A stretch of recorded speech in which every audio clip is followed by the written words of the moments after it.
Welcome guys, আশা করি তোমরা খুব ভালো আছো। আমি ভীষণ ভালো আছি। কাজলের ভিলেজ কিচেনে সবাইকে স্বাগত। একটা দারুণ রেসিপি নিয়ে আপনাদের সামনে চলে এসেছি, মাটন। আমি কিভাবে মাটন বানাই সেটা তোমাদেরকে আজকে আমি দেখাবো। আর সম্পূর্ণ ভিডিও তোমরা দেখতে থাকো। যারা আমার চ্যানেল নতুন তারা অবশ্যই আমার চ্যানেলকে সাবস্ক্রাইবার করে দাও, লাইক কমেন্ট শেয়ার করো, পাশে থাকা বেল ঘন্টা টিপে দাও, নেক্সট ভিডিওগুলো তোমাদের কাছে গিয়ে পৌঁছায়। এখন দেখো, আমি তোমাদেরকে একটা জিনিস দেখাচ্ছি। মাটনটা আমার 250 গ্রাম মাটন। আর মাটনের মধ্যে 250 গ্রাম মাটনের মধ্যে আমি 2 বাটি জল দিয়েছি। 2 বাটি জল দিয়ে যেটাকে বয়েল করে নেবো ভালো করে। 3টে 4টে 7-8টা সিটি দেবো। এবার দেখো, আমি একটা ছোট্ট পাতিলেবুর রস আমি এখানে দিয়ে দিচ্ছি। আর 1.5 চামচ মতো লবণ দেবো। লবণ লেবু দিয়ে এই কারণে সিদ্ধ করছি যাতে লবণ লেবুটাও ভিতরে যায়, আর মানে মাংসটার টেস্টটা ভালো হয় এই কারণে। তা যাই হোক, আমি লবণ আর এখানে লেবুর ইউজ করলাম। তোমরা পারলে না করতেও পারো, কোনো অসুবিধা নেই। আর এখানে দেখো 5 থেকে 7-8টা সিটি দেবো। এর বেশি আমি সিটি দেবো না, কারণ আমার প্রেসার কুকারটা একটু কাজ কম করে, এই কারণে আমি অতগুলো সিটি দেবো। তোমরা পারলে 2 থেকে 3টে সিটি মেরো। দেখো আমার সিটি হয়ে গেছে, প্রেসারটাও খুলেও গেছে। দেখো মাটনটা কীভাবে সিদ্ধ হয়ে গেছে, ভালোই সিদ্ধ, মানে 75%-এর বেশি, অনেকটাই সিদ্ধ হয়ে গেছে।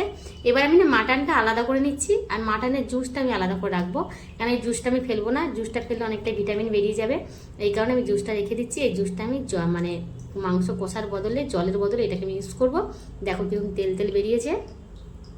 যাই হোক বন্ধুরা, এবার আমি কড়াটা গরম হয়ে গেছে, কড়াতে আমি তেল দিয়ে দিচ্ছি। দিয়ে তেলটা আমি খুব বেশি দেবো না, তেলটা খুব ভালো করে গরম করে আমি 2 পিস আলু দেবো। এখানে 2 পিস আলু আমি ভাজা করে নেবো। আমি 250 গ্রাম মাটনের মধ্যে 2 পিস আলু দিয়ে মানে সিদ্ধ করে ভেজে নিচ্ছি ভালো করে। ভাজাটা আমার হয়ে গেছে, তুলে নিচ্ছি। এখানে আমি গোটা জিরে ফোড়ন, গোটা গরম মশলা ফোড়ন, একটু সামান্য চিনি দেবো, দিয়ে যাতে কালারটা ভালো আসে, তরকারির টেস্টটা খুব সুন্দর হয়। একবার চিনি দিয়ে রান্না করে দেখবেন, কালারটা একদম খুব ভালো হয়, আর টেস্টটাও খুব সুন্দর হয়। কুচিয়ে রাখা পেঁয়াজগুলো দিয়ে দিচ্ছি। দিয়ে পেঁয়াজগুলো দিয়ে খানিকটা ভাজা ভাজা ভাজা করবো, অনেকটাই ভাজবো। পেঁয়াজটা একদম লাল লাল হয়ে যায়। পেঁয়াজটা লাল লাল হয়ে যাওয়ার পরে আমি এখানে 5 টুকরো কাঁচা লঙ্কা দিলাম।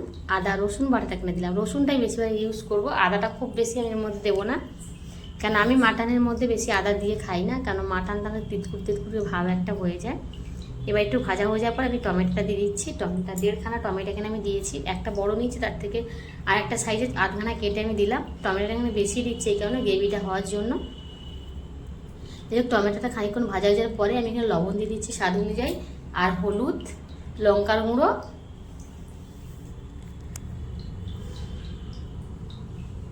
একটু নাড়াচাড়া করার পরে আমি হলুদ দিয়ে দেবো। দেখুন রাখা আদা, মানে সামান্য একটু আদা দিয়েছি, খুব বেশি আদা দিইনি। এবার একটা 5 মিনিট বেশ নাড়াচাড়া করার পরে ভাজা হয়ে যাওয়ার পরেই আমি এখানে লবণ দেবো, হলুদ দেবো, ঝালের গুঁড়ো দেবো, আর জিরে গুঁড়ো আর ধনে গুঁড়ো। এর বেশি আমি কোনো কিছু এখানে ইউজ করবো না।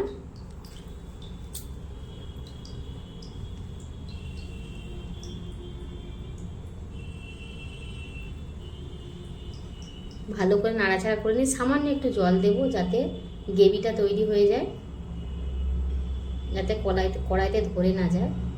ব্যাস, এটা দিয়ে আমি মিনিমাম 5-6 মিনিট মতো নাড়াচাড়া করলেই আমার এটা গ্রেভি একটা তৈরি হয়ে যাবে।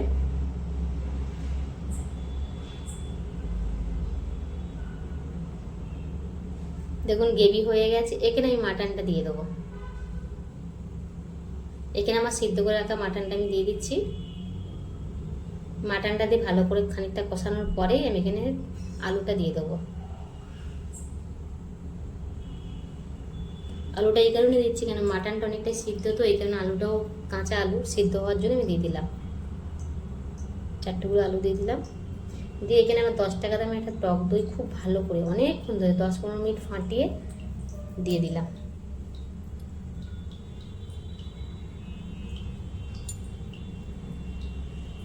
দিয়ে নাড়াচাড়া করবো ভালো করে।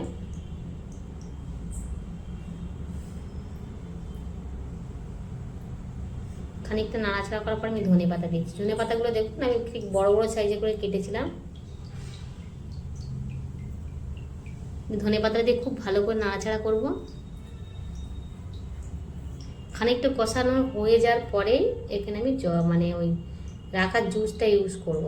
মানে মাটন যেটা সিদ্ধ হয়ে গেছিলো, দেখুন মাখা মাখা একদম বেশ কষা কষাটা খুব সুন্দর, তেলটাও ছেড়ে দিয়েছে। এখানে জলের বদলে ওই যে সিদ্ধ রাখা করা মাটনের জুসটা আমি দিয়ে দিচ্ছি। আর এখানে কোনো জল ইউজই করবো না, জল আমার লাগবেও না।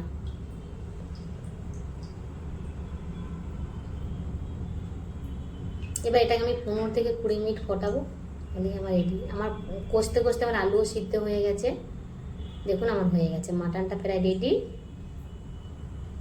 তা আমার এই মাটনটা যদি আপনাদের মানে আমার এই রান্নাটা যদি আপনাদের ভালো লাগে তাহলে লাইক কমেন্ট শেয়ার করতে, tata bye, good night guys.